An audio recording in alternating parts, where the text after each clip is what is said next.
I got the following question on a video I made on the nebulous nature of Ahsoka's status of living during the Rise of Skywalker, when I clearly stated that Mace was in fact deceased, as shown by the Star Wars book.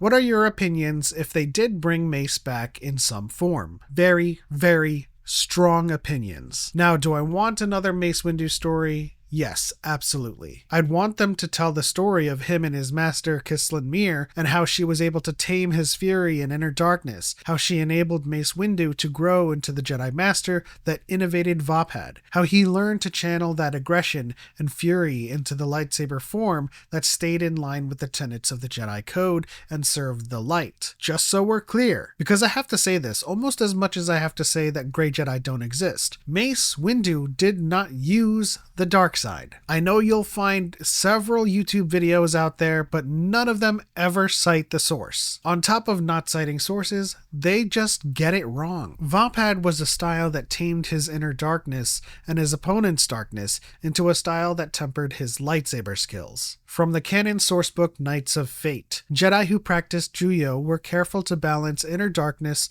with the tranquility offered by the light side of the Force. It was in this way that Mace Windu developed the VOPAD variant, a form that allowed him to channel his inner darkness toward positive outcomes, to harness his anger without allowing it to control him. For this purpose, he refined advances from the preceding centuries and, in the minds of some, finally perfected Form 7 as a true lightsaber form in line with the tenets of the Jedi Code, which means it served the light. Anyways, to bring him back post Revenge of the Sith would spell huge problems for the lore and continuity. Mace Windu was a stalwart defender and guardian of peace. He was adamant in eliminating Palpatine and the Sith as soon as he found out who they were. To bring him back, you'd have to explain why Mace Windu, after surviving that fall, would not have raised hell to assassinate Palpatine or help the rebellion. There is no version in canon that sees Mace Windu take a step back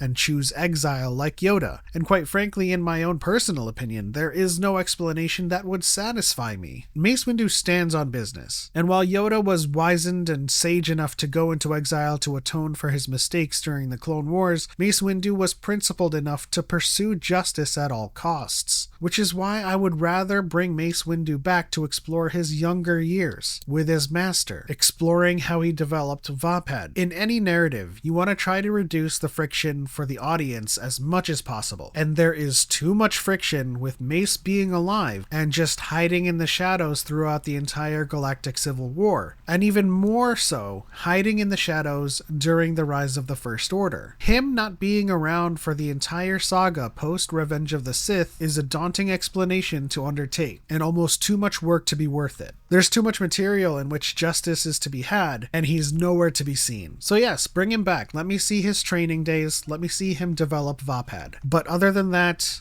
let the poor man rest. There's way too much coming back to life in Star Wars. Hell, it was too much when Maul came back from being cut in half. That's how long I've been miffed at this long-standing Star Wars tradition of off-screen resuscitation. And no, this isn't a Disney problem either. Anyways, let me know what you guys think in the comment section. How would you like to see Mace Windu come back? Do you agree with me that him coming back post Revenge of the Sith poses a lot of narrative problems that is just way too huge of a problem to solve? Or if you do think you have an explanation that would satisfy me, let me know in the comments and leave it down below. That'll do it for this video. If you liked it, please like and subscribe. Hit the bell icon so you don't miss any other videos. Stay tuned for Fridays at 5 p.m. Pacific for our main live show, DYAD in the Force. And as always, stay classy. May the Force be with you.